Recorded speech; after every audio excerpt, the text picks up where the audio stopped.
ایک انٹرسٹنگ بھی اور ایک اسلام کا کلچر دکھایا گیا ہے. یہاں سے پہلے وہ ہالی ووڈ سے شروع ہوتا ہے، پھر بالی ووڈ جاتا ہے، پھر بالی ووڈ سے یہاں آ جاتا ہے. ایک تھرڈ ہینڈ کلچر پروموٹ ہو رہا ہے. میں اس لیے چاہتا ہوں کہ کوئی پتہ تو چلے ہمارے بچوں کو، نوجوانوں کو، کہ فرق کیا ہمارے میں، کہ ہمارا بھی ایک کلچر ہے، اس میں بھی رومانس ہے، اس میں بھی تاریخ کا حصہ ہے، لیکن اس کے اندر اپنی اسلام کے ویلیوز دکھائے گئے ہیں. اور بدقسمتی سے جو مجھے بڑا افسوس سے کہنا پڑتا ہے، جو میں دیکھ رہا ہوں یہ بالی ووڈ سے ایک بالکل، بالی ووڈ میں بھی کبھی آج سے 30-40 سال پہلے آپ کبھی اس طرح کی فحاشی نہیں دیکھتے تھے. اب وہ اتنا گند آ گیا ہے. جو مغربی جو ہالی ووڈ کی جو سب سے بدترین چیزیں ہیں وہ انہوں نے اپنا لی ہیں، لیکن وہ نہیں دکھائی جو کہ ان کے معاشرے کی طاقت ہے. تو اس کا بڑا برا اثر ہمارے بچوں پہ پڑ رہا ہے، اور اس کا بڑا برا اثر اسکولوں کے پر پڑ رہا ہے. ڈرگ کلچر ڈیولپ ہو رہا ہے، ہماری سیکس کرائمز بڑھ رہی ہیں، بچوں کے خلاف کرائمز بڑھ رہی ہیں جب آپ ایک معاشرے میں اس طرح کی فحاشی پھیلاتے ہیں. تو میں یہ چاہ رہا ہوں کہ ایک مختلف کلچر دکھایا جو لوگوں کو بتائے کہ اس کے علاوہ بھی کوئی ایک طرز زندگی تھی، ایک کلچر تھا، ایک ویلیوز تھے، کیونکہ وہ یہ ڈائریکٹلی امپیکٹ کرتا ہے فیملی سسٹم کو. یاد رکھیں معاشرے کے اندر جیسی فحاشی بڑھتی جاتی ہے، فیملی سسٹم گرتا جاتا ہے. جب میں برطانیہ میں پہلی دفعہ گیا تھا 18 سال کی عمر میں، تو ایک طلاق ہوتی تھی ہر 14 شادیوں میں، ایک طلاق ہر 14 شادیوں میں. اب جب میں پچھلے 8-10 سالوں میں ہر 10 شادیوں میں 6 یا 7 اب طلاق ہو جاتی ہیں. تو یہ ڈائریکٹ امپیکٹ ہے کہ جیسے جیسے یہ فحاشی بڑھتی گئی، وہ ڈائریکٹ پریشر پڑا فیملی سسٹم پہ. اور اسلام کا سارا کلچر ہی یہ ہے کہ وہ پروٹیکٹ کرتا تھا فیملی سسٹم. یہ جو ہمیں چیزیں بتائی ہیں ہمارے کلچر میں، یہ جو ماڈسٹی، یعنی یہ اپنے جسموں کی نمائش نہ کرنا، اس کے پیچھے ایک پورا فلسفہ ہے کہ آپ نے اپنے فیملی سسٹم پروٹیکٹ کرنا ہے. تو ہمارا انڈیا میں آپ دیکھ رہے ہیں ان کی جو مغربی ایلیٹ ہے، اس کے اندر فیملی سسٹم بھی ٹوٹتا جا رہا ہے جیسے مغرب میں. تو ایک تو یہ وجہ ہے. ایک اور بھی ایک ہے صوفی کے اوپر، یونس امیر، وہ بھی ترک ہے، وہ اس کی وہ نیکسٹ ٹرانسلیشن آپ نے کرنی ہے. اچھا جی، میں دوسری چیز آپ کو دیکھیں، میں نے پاکستان کے میڈیا کو ایوالو کرتے دیکھا ہے. ہم نے دیکھا ہے اس کو کہ کیسے یہ چینج ہوتا گیا. پہلے ہوتا تھا صرف پی ٹی وی، اور میں ان لوگوں میں سے تھا جس نے جب جنرل مشرف کی آئی گورنمنٹ، تو ہم نے بڑا کہا کہ ان کو کہ باقی ٹی وی چینلز کو آنے دیں. اس سے پہلے صرف پی ٹی وی ہوتا تھا. تو یہ 2002, 3, 4 میں شروع ہوئی باقی ٹی وی چینلز، اور ہم نے دیکھا کہ یہ کیسے پہلے لوگ بڑا انٹرسٹ لیتے تھے کرنٹ افیئر پروگرامز میں.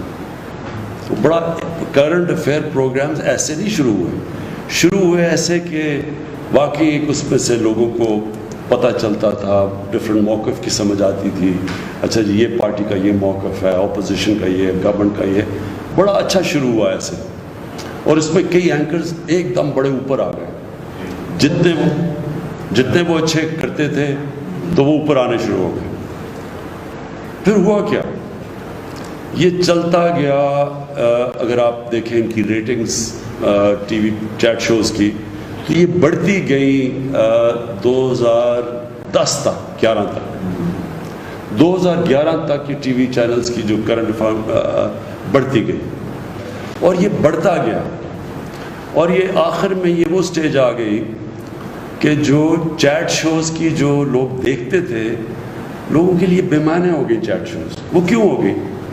کیونکہ وہاں تو صرف ایک بازار لگ گیا، وہ اس کو برا کہے، کوئی اس کو برا کہے. بیچ میں جو اصل جو لوگ انفارمیشن لینا چاہتے ہیں وہ کم ہونی شروع ہو گئی. تو آپ جب بات کرتے ہیں نا کہ یوٹیوب کے اوپر لوگ آ رہے ہیں اور آپ کی سنتے ہیں، کیونکہ لوگ انفارمیشن چاہتے ہیں. تو جب وہ دیکھتے ہیں کہ ٹی وی چیٹ شو میں ایک دوسرے کے شور مچا ہوا، برا بھلا ایک دوسرے کو کہہ رہے ہیں، بیچ میں سے نکلتا کچھ بھی نہیں، کوئی کچھ کہہ رہا ہے، کوئی کچھ کہہ رہا ہے. اصل میں تو لوگ جو سچ لوگ ڈھونڈنا چاہتے ہیں وہ چھپ جاتا ہے. تو تو آپ سب کے لیے دیکھیں میرا جو زندگی کا ایکسپیرئنس ہے وہ یہ کہ اللہ الحق ہے. جو سچ ہے نا وہ چھپتا نہیں ہے زیادہ دیر. آپ کسی کو پیسے بھی دے دیں, آپ میڈیا کو بھی کھلا دیں, لیکن جو عوام ہے وہ آخر میں وہ سچ ڈھونڈے گی. آپ کبھی بھی کوئی کسی میڈیا اونر کا یہ خیال نہیں ہونا چاہیے, اس میں یہ تکبر نہیں ہونا چاہیے کہ وہ کسی کو عزت دے گا یا کسی کو ذلت دے گا. یہ چیز اللہ نے اپنے ہاتھ میں رکھی ہوئی ہے. یہ کبھی کوئی انسان کسی کو نہ ذلیل کر سکتا نہ اس کو عزت دے سکتا. وہ اس کی وجہ یہ ہے کہ اگر یہ ہوتا تو سارے امیر لوگ عزت دار ہو جاتے اور غریب لوگ ذلیل ہو جاتے. ایسا ہے نہیں, اس لیے کیونکہ عزت اللہ نے اپنے ہاتھ میں رکھی ہوئی ہے اور وہ دیتا ہے وہ لوگ جو رائے حق پہ ہوتے ہیں. تو آپ کے لیے جو سب سے بڑا ایڈوائس میرا یہ ہے, میں نے اینکرز کو اوپر جاتے اور نیچے آتے دیکھا. کتنے اینکرز کو میں نے دیکھا, اس میں دو چیزیں ان کے راستے میں زوال میں دو چیزیں ہوتی ہیں. ایک جو اینکر اپنی میں اور اپنی انا کو اتنا بڑا بنا دیتا ہے کہ وہ سمجھتا ہے کہ وہ اس لیے نہیں بڑا بنا کہ وہ لوگوں کے سامنے حقائق پیش کرتا ہے, وہ ایک ایسی ہیلدی ڈبیٹ کرتا ہے جس سے عوام میں زیادہ شعور پیدا ہو. وہ جو اپنی ذات کے اوپر آ جاتا ہے کہ اچھا میں فیصلہ کروں گا, یہ اوپر جائے گا یہ نیچے جائے گا. جب اینکر کے اندر یہ آ جائے یہ تکبر, آپ یہ سمجھ آئے کہ وہ اینکر اب نیچے چلا جائے گا اور آپ کے سامنے بڑے اینکر اوپر سے نیچے آئے ہیں. اور دوسری چیز, جو اینکر جب تک لوگ یہ سمجھتے ہیں کہ یہ اصل میں یہ غلطیاں بھی کرے گا لیکن یہ ہے سچا آدمی, یہ ہے قوم کے لیے بات کرے گا, یہ رائے حق پہ کھڑا ہوگا, تب تک لوگ ہمیشہ اس کو سنیں گے, اس کا گراف اوپر جائے گا. جب ان کو یہ ہو گیا نا, اور کئی ایسے اینکرز آپ نے دیکھا ہوگا, جب ان کی کریڈیبلٹی گئی کہ جی لوگوں نے کہا اچھا جی یہ جو بات کر رہا ہے اس میں تو, جب اس کی 3-4 چیزیں پروو ہو جائیں کہ یہ اس نے سچ نہیں بولا یا اس نے مس لیڈ کیا لوگوں کو, غلط تو اس کے جب کریڈیبلٹی جاتی ہے آپ یہ سمجھ آئیں کہ اینکر کا پھر گراف نیچے جانا شروع ہو جاتا ہے. تو آپ کے لیے تو بڑا امپورٹنٹ ہے یہ جو آپ کے لیے. اچھا لوگ بڑی جلدی فیصلہ کر لیتے ہیں کہ یہ ملک کے لیے کون کھڑا ہوتا ہے, کہ جو بھی ہوگا یہ چاہے گورنمنٹ اگر سچ بولے گی تو گورنمنٹ کے ساتھ ہوگا, اپوزیشن بولے گی اپوزیشن کے ساتھ ہوگا. جب لوگوں کو یہ اعتماد ہو جاتا ہے نا کہ سچ کے ساتھ کھڑا ہوگا, لوگ اس کو واچ کریں گے, وہ اوپینین میکر بن جائے گا, اس کی رائے امپورٹنٹ ہو جائے گی پبلک کے اندر, جس کو اوپینین میکر کہتے ہیں. لیکن جب لوگوں نے یہ دیکھا کہ یہ فرمائشی یا یہ کسی سے کوئی پیسہ ملا یا کچھ اس کی وجہ سے کچھ کر رہا ہے, آٹومیٹکلی وہ نیچے آ جاتا ہے. اس لیے یہ آپ کے لیے بڑا امپورٹنٹ ہے کیونکہ آپ ینگ ہیں اور یہ بڑی اچھی اپرچونٹی ہے. دیکھیں ہر دور میں اللہ اپرچونٹیز دیتا ہے. اب یہ آپ کو اپرچونٹی مل گئی یوٹیوب میں, ایک بڑا اچھا ایک لوگ اپنی اس پہ کریئر بنا سکتے ہیں اور یہ بھی چینج ہوتا ہے. اچھا اتنی تیزی سے سوشل میڈیا چینج ہو رہا ہے اور آپ کو سب کو پتہ ہوگا کہ جو سب سے پہلے پارٹی جس نے سوشل میڈیا کو اپنایا تھا وہ تحریک انصاف تھی. اس سے پہلے کسی کو نہیں سمجھتی سوشل میڈیا کی. تو ہم سب سے پہلے یہ فیصل سب سے زیادہ ڈاکٹر الوی ہم نے اپنی یہ شروع کی, اپنے ممبرز بنائے, اور تو تب تک کسی کو پرانی پارٹیز کو سمجھ ہی نہیں تھی کہ سوشل میڈیا کتنی بڑی ایک طاقت بن کے اوپر ہے. تو اب تو یہ اور آگے چلا گیا اور یہ پھر چینج بھی ہوتا رہتا ہے. ٹائم کے ساتھ سوشل میڈیا بھی بدلتا جاتا ہے. یہ جس طرح آپ نے کہا کہ فیس بک سے اب یہ یوٹیوب کی طرف لوگ آ رہے ہیں اور اس طرح چینج ہوتا جائے گا. اور پھر واٹس ایپ گروپس بن گئے ہیں اور نئی چیزیں آتی رہیں گی.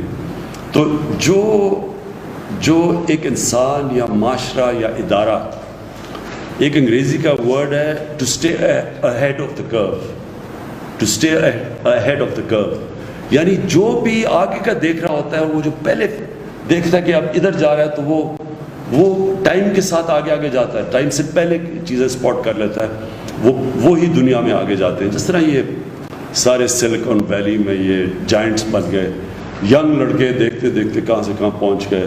وہ ہے وہ جو مارک زکربرگ, ینگ لڑکے. تو یہ اپرچونٹیز کبھی دنیا کی تاریخ میں پہلے نہیں تھی. یہ جو اب اپرچونٹیز آ رہی ہیں تو آپ کے لیے بڑا اچھا ٹائم ہے. لیکن میں یہ پھر سے آپ کو ایمفسائز کروں گا, لوگ دیکھ لیتے ہیں کہ عوام دیکھ لیتی ہے کہ کون رائے حق پہ ہے. آج نہیں, تھوڑی دیر کے لیے لوگ, وہ ایک ابراہیم لنکن کی سینگ ہے, بڑی اچھی سینگ ہے کہ تھوڑی دیر آپ سب کو پاگل بنا سکتے ہیں اور سارا وقت صرف آپ تھوڑے سے لوگوں کو پاگل بنا سکتے ہیں, لیکن سارا وقت کوئی بھی آج تک سارے لوگوں کو پاگل نہیں بنا سکا, کیونکہ اللہ الحق ہے. اور یہ جو کرونا ہے, یہ یاد رکھیں بہت بڑا امتحان اللہ نے ہمیں نہیں, پاکستان ہی نہیں, ساری دنیا پہ بہت بڑا امتحان دیا.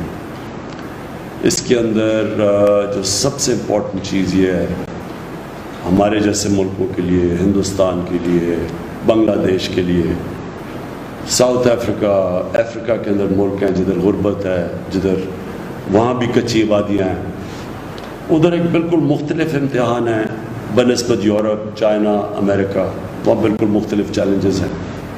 تو اس لیے اس کے اندر جو ہمارا ملک نکلے گا, یہ بڑا ضروری ہے کہ ہم ایک قوم بن کے اس امتحان میں سب ہم امتحان میں شرکت کریں. ہماری پوری کوشش ہے کہ سب جو لاک ڈاؤن کی وجہ سے بیچارہ ہمارا جو کمزور طبقہ اس وقت مشکلوں میں پڑ گیا ہے, کبھی بھی ایسی بے روزگاری نہیں تھی. اور امریکہ میں بے روزگاری کا مطلب ہی کچھ اور ہے, کیونکہ وہاں تو بے روزگار ہوتا ہے تو وہ آ جاتا ہے سوشل سیکیورٹی پہ, اس کو حکومت پیسے دینا شروع کر دیتی ہے, سب رجسٹرڈ ہے. ہمارا 75-80% جو ڈیلی جو دیہاڑی دار ہے, وہ جب بے روزگار ہوتا ہے تو اس کی تو کسی کے پاس رجسٹریشن ہے ہی نہیں, کوئی اس کا ریکارڈ ہی نہیں ہے, وہ جا کے گھر بیٹھ جاتا ہے. اس کی دیہاڑی پہ وہ اس کی فیملی ڈپینڈ کرتی ہے, بچے, اس کی بیوی ڈپینڈ کرتے ہیں کہ جا کے کھانا لے کے آئے یا پیسے ہوں, تو ان کے لیے اس وقت بہت مشکل ہے. جس کی وجہ سے میں ہمیشہ سمجھتا تھا کہ ہمیں لاک ڈاؤن مختلف طریقے سے کرنا چاہیے تھا, یعنی شادیاں, کالجز, یونیورسٹیز, میچز وغیرہ جدھر لوگ جمع ہوتے ہیں وہ تو بند کر دینے چاہیے تھے, لیکن ہمیں کاروبار نہیں بند کرنا چاہیے تھا. اس میں سوچ سمجھ کے کاروبار کے اندر, مثلا دکانیں بھی ہم 1-2-3 دکانیں چھوڑ کے ان کو کھول دیتے اور پھر باری یعنی روٹیٹ کرتے تھے تاکہ روزگار چلتا رہتا. یہ چھاپڑی والے, ان سب کو ہمیں کرنا چاہیے تھا, لیکن ایک دم جو سب کچھ بند ہو گیا, اس سے ہمارے جیسے معاشرے میں بڑی مشکلات میں لوگ پڑے ہوئے ہیں. تو اب ہم سلیکٹو کھول رہے ہیں, کنسٹرکشن کھول رہے ہیں, کاروبار کھول رہے ہیں, لیکن اس کو کھلتے کھلتے بھی ٹائم لگے گا, اور تب تک بڑی مشکلات میں لوگ, جس کی وجہ سے ہم کوشش کر رہے ہیں کہ ہم یہ احساس کیش پروگرام سے اور بھی پروگرامز کر رہے ہیں تاکہ ہم لوگوں تک پہنچ سکیں. لیکن سب سے پہلے تو آج کوئی بھی دنیا میں نہیں کہہ سکتا کہ کرونا کب قابو میں آئے گی, کوئی بھی نہیں کہہ سکتا. تو جو ساری دنیا کوشش کر رہی ہے کہ کرونا کے ساتھ گزارا اب ہم کیسے کریں گے, کرونا بھی ہو اس کو بھی روکیں, لیکن ہمارا کاروبار بھی چلتا رہے تاکہ ہمارے بیچارے لوگ بھوکے نہ مریں. تو ہمارے لیے اب سب سے بڑا یہ چیلنج ہے. اس کے لیے ایک بڑا اچھا ایک ٹریک اینڈ ٹریس سسٹم, وہ ہم نے اب ساری ایجنسیز بیٹھی, ہماری سارے ادارے بیٹھے, ہم نے ایک سسٹم آرٹیفیشل انٹیلیجنس کے ذریعے ISI کے ساتھ مل کے نکالا ہے کہ سارے پاکستان میں ہم ٹریک کریں گے کدھر کدھر ہمارے کرونا کی کے جو افیکٹیز ہیں, جن کو انفیکشن ہے, پھر ان کو ہم ٹریک کر کے پھر ان کی پورا بنائیں گے کہ وہ کن کن سے مل رہے ہیں. یعنی جو طریقہ اب ہوگا کہ بجائے سارا 22 کروڑ کا ملک بند کر دیں, ہم ادھر کانسنٹریٹ کریں جدھر ہم سمجھتے ہیں کہ اب کلسٹر بن رہا ہے, ان کو تھوڑی دیر کے لیے کوارنٹائن کریں تاکہ وہ پھیل نہ سکیں. اس کے علاوہ اگر ہم جو بھی کرتے ہیں نا, اگر ہم سارا ملک بند کر دیتے ہیں یہاں بھوکے مریں گے لوگ, لیکن اگر ہم پوری طرح کھول دیتے ہیں تو کرونا پھیلنے کا ڈر ہے. تو اس لیے ایک بیچ کا نظام یہ لے کے آ رہے ہیں اور اس کے اوپر ہم پوری کوشش کر رہے ہیں, اور یہ انشاءاللہ اسی طرح آگے بڑھیں گے. جو ہر کرائسس ہوتا ہے نا, اس میں اللہ نے ایک ایسا نظام بنایا ہوا ہے کہ اس میں اگر انسان اپنا عقل استعمال کرے تو اس میں موقع بھی بڑے مل جاتے ہیں. اور کرائسس کے اندر کئی بڑی زبردست چیزیں ہو جاتی ہیں, کیونکہ انسان کو اللہ نے بنایا ایسا ہے. ایک انگریزی کا فریز ہے, necessity is the mother of invention.